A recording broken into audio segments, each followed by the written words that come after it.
Run it back, run it back, run it back. Choreography.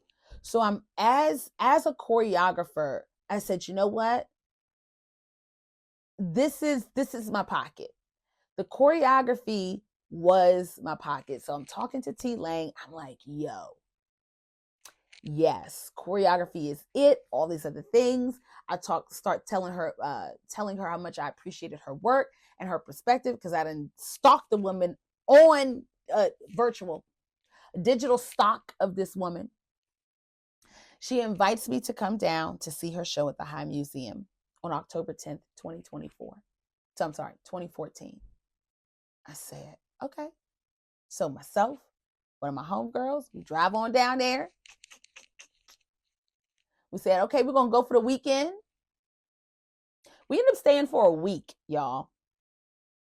We went down to Atlanta for the weekend to go see the show, and just to go to Atlanta, see how it was. We drove. Whole car trip. I'm also a random fact. I'm a road trip junkie. So I can do long distance drives. It provides me with a peace. I like to drive in silence sometimes. Sorry, like 90% of the time to drive in silence. Windows rolled down. I can hear the breeze, and all I have are just me, my thoughts, nature. That's it. So my homegirl and I, we drive down to Atlanta. We go to the show. I think we went to the show the same day. It doesn't even matter. We get down to Atlanta. We go to the show at the High Museum. I walk up. This is after the show. The show, y'all, yes, yes, yes, and yes. It was so beautiful to see the movement that I had been watching digitally, that I saw now in person. Whole other different experience, and especially with the installation portion of the concert. So anywho, concert's great, and my homegirl comes with me to the concert. She loves it as well. She's not a dance artist, but she was also really intrigued with what she was seeing, and even the conversations that we had about it. So I'm standing in line. So afterwards, everyone's going up to talk to T Lang. I'm standing in line. I'm fangirling at this time, y'all. I'm all the way. I was already fangirling driving down there. I'm standing in line, waiting to see her, to meet her. The person, whoever's in front of me, gets out the way. They move. They moving. They moving. They moving. They moving. I see her because she's tall. I said, T Lang? She said, are you Kamali? Y'all. I was like, oh my goodness. Yes, it is. We hug, we talk, we converse. She invites me to her house. I go over there. We are talking. She is filling me in on the things and letting me know, blah, blah, A, B, C, and D. And I remember it was at that moment I'm at her house and we're having this conversation. I can't remember if this was at her house or this was over the phone. Either way, she asked me what I wanted to do. She said, what do you want to do? I said, I want to choreograph. I want to choreograph. I want to make beautiful work. I want to share it. I want to create it. I wasn't interested in I knew I wasn't interested in a dance company, but I knew I wanted to choreograph, right? On different companies and be able to work with different bodies from all over the place and be able to collaborate to create really interesting, beautiful work that was thought-provoking and shaped different narratives in the way that we saw the world or the way that we see the world. And she told me, she said, if that's what you want to do, you need to move. She said, you need to move here. And here are your contacts. Here's who you need to contact. Boop, boop, boop, boop, boop. Here's what you need to apply for. Boop, boop, boop, boop, boop. Do with that what you will.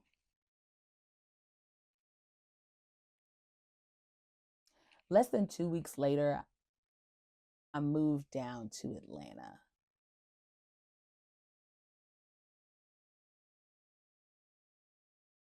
I packed up my Toyota Yaris, had just gotten fired from my job bartending. So that was just like even more validation. I had just literally, y'all, the week I hadn't even put my 2 weeks notice in. That's also how frustrated I was with this job, with this gig, with this, well, no, it's a job, with this bartending job that I had. I didn't even put a 2 weeks notice in. I knew I was going to go to Atlanta.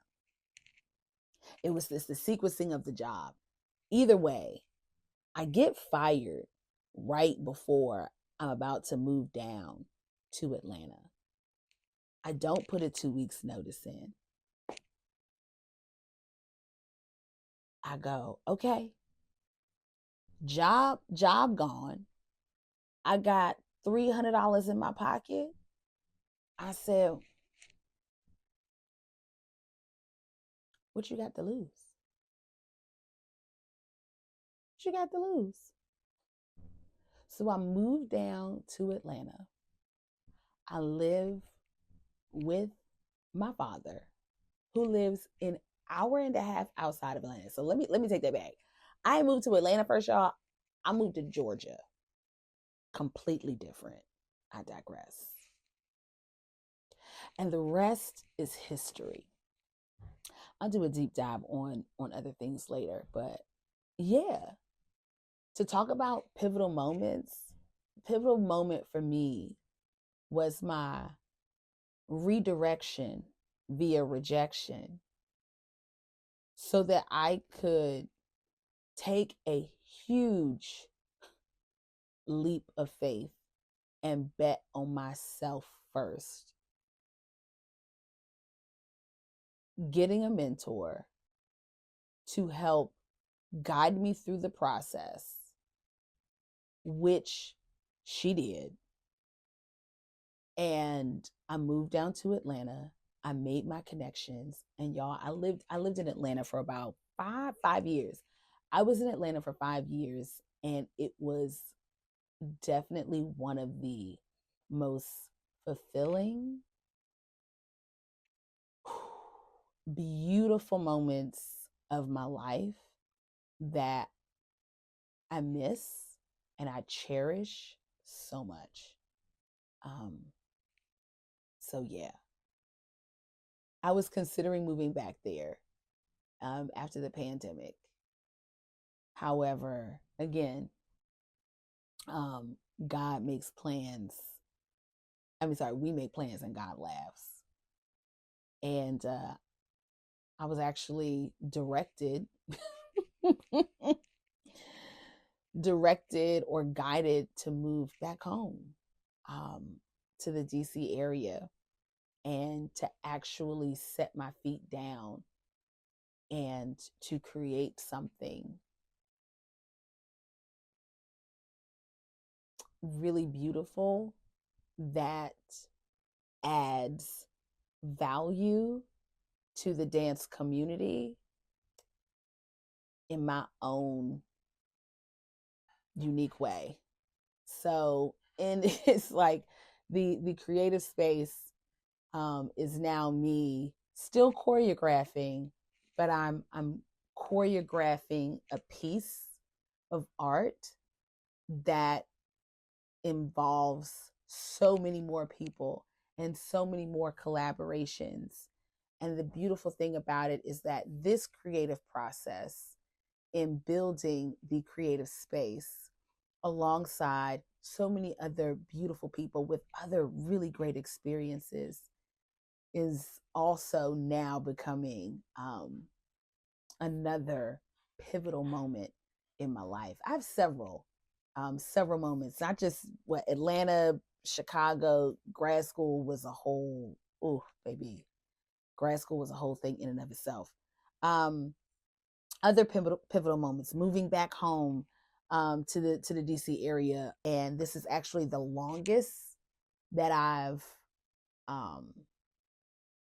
or not the longest, but this is really the first time in my life that I've been intentional about being still and setting plans for long term in the same place.